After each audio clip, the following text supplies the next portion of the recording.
Hello বন্ধুরা, শুভ সকাল। কেমন আছো সবাই? আশা করি ভালো আছো। তো আমরাও চলে যাচ্ছে, মোটামুটি বেশি ভালো না, তোমরা ভিডিওতে দেখতেই পাচ্ছ আগের ভিডিওগুলোতে। তো যাই হোক, সকাল সকাল রেডি হয়ে যাচ্ছি। আর কেন রেডি হচ্ছি তোমাদের সাথে সেটুকুই শেয়ার করব। তো তোমরা সবাই জানো শরীর বেশি ভালো না আমার, মানে দেখে মনে হবে না যে হ্যাঁ আমি অসুস্থ, মানে চেহারা দেখে মনে হবে যে এত মোটা সোটা মানুষের আবার কি হলো, তাই না? কিন্তু না, ভিতরে কিচ্ছু নেই, শরীরে রক্ত বলতে তো একটুকু নেই, মানে যা রক্ত থাকার দরকার তার অর্ধেকও নেই, এরকম পরিস্থিতি। মানে কোনো রকম হাঁটা চলা আর কি করছি, না করলে না হয়, ছেলে মেয়েরা আছে, কতক্ষণ না করে থাকা যায় বলো? তো সকাল সকাল সব কাজকর্ম সেরে স্নান টান সেরে পুজো টুজো দিয়ে নিলাম। তারপর এদিকে দেখো দুষ্টু মিষ্টি পড়ছে, ওদের ম্যাডাম এসেছে, তো ওরা পড়ছিল, আর আমি এদিকে দেখো কাগজপত্র কি কি নেওয়ার সেগুলো নিচ্ছিলাম। আর এখানে দেখো উন্নাটা দেখছিলাম যে কোন উন্নাটা এই মানে কুর্তিটার সাথে মানাবে। তো ম্যাচিং হচ্ছে না, তো ওর বাবা বলছে যে এটাই নিয়ে নাও, এটাই ঠিক আছে। তো ও রেডি হচ্ছিল আর আমিও রেডি হয়ে গেলাম মোটামুটি। আর কোথায় যাব সেটা তো তোমরা নিশ্চয়ই বুঝতে পেরেছো, যাব হচ্ছে হাসপাতাল, মানে নার্সিংহোমে, যেখানে ডাক্তারকে দেখিয়েছি। এর আগের ভিডিওতে তোমাদের সাথে সবটাই শেয়ার করেছিলাম। তো হ্যাঁ, সেখানেই যাচ্ছি, আজকে ইঞ্জেকশানটা দেব। আর তার জন্যই সকাল সকাল বেরিয়ে গেলাম, কেননা ভর্তি হতে হবে, 3-4 ঘন্টা লাগবে সেখানে। তো বেরিয়ে পড়লাম আর পৌঁছেও গেলাম দেখো আলিপুরে। তো পৌঁছে এই গাড়ি থেকে নেমে এই জায়গাটায় হেঁটে যাচ্ছিলাম, কেন জানো? মানে পাশে একটা ওষুধের দোকান আছে, সেটাতে ওষুধটা যে লিখেছে ডাক্তারবাবু, ইঞ্জেকশানটা, যে ইঞ্জেকশানের ধারায় শরীরে আর কি রক্ত হবে, তো সেই ইঞ্জেকশানটার দাম কত সেটাই আর কি দেখতে চেয়েছিলাম, কিন্তু গিয়ে কোনো লাভ হয়নি, সেখানে সেই ইঞ্জেকশানটা ছিল না। মানে এত দামি ইঞ্জেকশান ওরা রাখে না। তো আমরা সেই নার্সিংহোমেই চলে এলাম, এসে ওষুধ টষুধ নিয়ে নিলাম, নিয়ে মানে ভর্তি হয়ে গেলাম।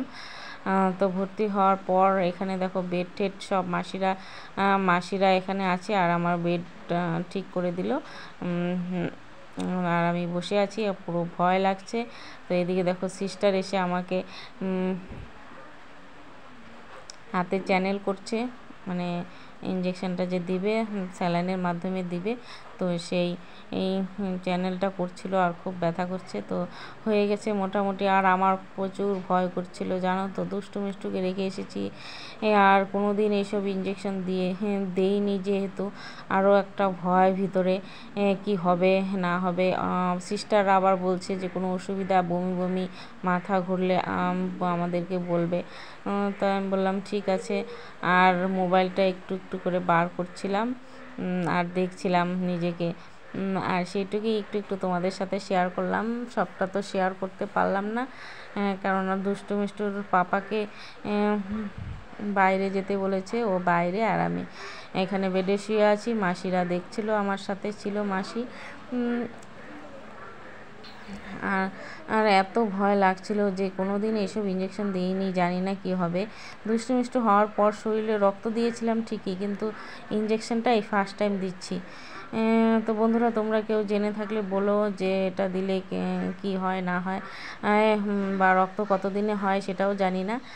তো আমার মোটামুটি দেওয়া শেষের দিকেই, আর আমি এদিকে একটু দেখো ক্যামেরা করছিলাম তোমাদেরকে দেখানোর জন্য, মানে তোমাদেরকে শেয়ার করার জন্য। তো বন্ধুরা, ভিডিওটা কেমন লাগলো অবশ্যই বলবে। আর ইঞ্জেকশনটা কে কে দিয়েছো, মানে এইসব রক্তের ইঞ্জেকশন তোমরা যদি কেউ দিয়ে থাকো প্লিজ আমাকে বলো। তো আমার দেওয়া হয়ে গেছে, আর একটা বমি বমি ভাব, মাথা কীরকম করছিল। আর যেখানে ইঞ্জেকশনটা দিলাম, মানে সেটা 3 তলার উপরে ছিল, হেঁটে নামতে পারবো না বলে আমাকে এই হুইল চেয়ারে করে নিচে আমাকে গাড়ির সামনে করে সামনে দিয়ে এসেছে। তো এখান থেকে আমরা আর কি টোটোতে করে বাস স্ট্যান্ডে চলে যাব। তো বাস স্ট্যান্ডে পৌঁছে ভাত খাওয়া দাওয়া করলাম, কেননা সকালে গিয়েছিলাম চা রুটি খেয়ে, খাওয়া দাওয়া হয়নি। তো খাওয়া দাওয়া সেরে এখানে বসে আরাম করছিলাম একটু, মানে গাড়িতে যাব, ঝাঁকি বমি বমি। তো চলো গাড়িতে উঠে পড়েছি, এখন যাব বাড়িতে। তো টাটা বাই বাই বন্ধুরা, কেমন লাগলো ভিডিওটা অবশ্যই বলবে। দেখা হবে নেক্সট কোনো ব্লগে। সবাই ভালো থাকো, সুস্থ